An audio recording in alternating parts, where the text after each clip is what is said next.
जय जिनेन्द्र बच्चों। आज आपको वाणी पाठशाला में मैं आपको आज अष्टद्रव्य के बारे में बताने वाली हूँ। अष्टद्रव्य में हमारे यहाँ क्या क्या चीजें पूजन में हम लोग अष्टद्रव्य बनाते हैं लेकर, जिसके लिए हमको क्या चाहिए, चावल लेना पड़ेंगे। ये बच्चों मैंने चावल लिए हुए हैं। ये बादाम है, थोड़ी सी 2-4 बादाम ली हुई है। ये है ना कटी हुई जो नारियल की चिटक रहती है वो है, और ये लौंग ली हुई है। इससे हम जैन पूजन की विधि के लिए हम लोग इसके अष्टद्रव्य तैयार करेंगे। क्या आप लोगों को आती है, किसी को अष्टद्रव्य तैयार करना आती है तो बहुत अच्छी बात है, और नहीं आती है तो मैं आप लोगों को ये द्रव्य बनाना बच्चों सिखा रही हूँ, जिससे आप हमेशा याद कर लें कि हमको अष्टद्रव्य किस तरह से तैयार करनी होती है, क्योंकि इसको हमको भी आना चाहिए बनाना। ऐसे तो ये हर मंदिर में बनी हुई मिल जाती है, लेकिन फिर भी हमको भी मालूम होना चाहिए ये इसको किस प्रकार तैयार किया गया है। इसलिए देखेंगे, ये इसमें मैंने कलश में उबला हुआ जल लिया हुआ है। बस इस जल से अपन ये सामग्री को धोएंगे। इस तरह से मैंने इसमें पानी डाल दिया है, और पानी डालने के बाद में अपन को इस तरह से सभी सामग्री को ऐसे धो लेना है। अच्छे से धो ली। अब इसका अपने ये पानी निकाल दिया।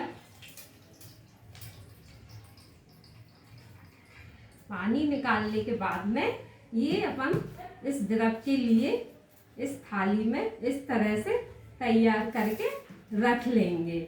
इस थाली में अपन रखने से पहले इसमें स्वास्तिक बना लेंगे। स्वास्तिक सभी बच्चों को आता है कि नहीं आता है? बहुत अच्छी बात है। नहीं आता तो इसके लिए भी मैं आप लोगों को आगे एक स्वास्तिक बनाना सिखाऊंगी। अब अपने इस सामग्री को जो धोया है उसको इस तरह से थाली में रख लेंगे। सारी सामग्री को इस तरह से अपन रखेंगे कि इससे अपन को पूजन करने में आसानी हो, और ये अपनी अष्टद्रव्य अपन को आसानी से मिल जाए। और इसको कैसे क्या क्या बोलते हैं और किस चीज को क्या कहते हैं ये भी मैं आप लोगों को अभी बताऊंगी, जिससे आप अच्छे से इस द्रव्य के लिए पहचान लोगे और आगे से आप अष्टद्रव्य बना भी लोगे। ये अष्टद्रव्य अपने उनके तैयार की हुई है। इसके लिए ये चंदन है, ये चंदन इससे तैयार करेंगे अष्टद्रव्य के लिए।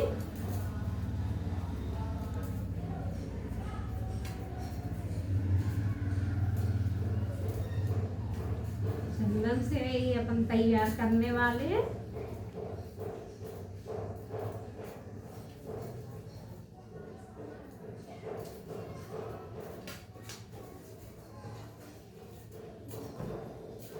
बच्चों इस तरह से मैंने ये थाली में ये अष्टद्रव्य रख ली है। रखने के बाद देखो इसमें किस तरह से तैयार करना है।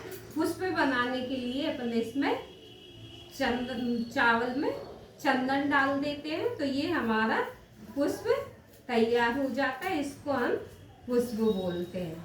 ये पुष्प आता है तो उस समय ये इस चावल को, पीले चावल को चढ़ाने के काम में ये आता है। और यहाँ ये चटक रखी हुई है, उसको नैवेद्य और दो कुछ चटक को अपन पीला कर देते हैं चंदन से, उसको दीप बोलते हैं।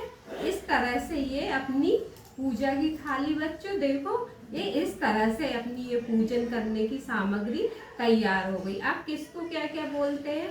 ये अपनी लौंग को धूप बोलते हैं, और इसको इस वाली चटक को, पीली वाली को दीप बोला जाता है, और ये व्हाइट वाली चटक को नैवेद्य, और इसको अर्घ बोलते हैं, और इसको पुष्प, और इसको अक्षत, और ये बादाम को फल बोलते हैं। आ गया बच्चों समझ में?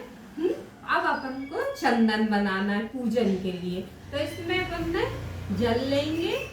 ये जल लिया, और इस कलश में भी जल लेंगे। ये दोनों कलश में जल ले लिया। चंदन बनाने के लिए थोड़ा सा अपन इसमें से चंदन डाल देंगे। अब ये इसमें चंदन डाल दिया है, ये अपनी पूजन की सामग्री तैयार हो गई है। आगे अपन अगले वीडियो में आपको बताऊंगी किस विधि द्वारा इस सामग्री से पूजन करना है। जय जिनेंद्र बच्चों।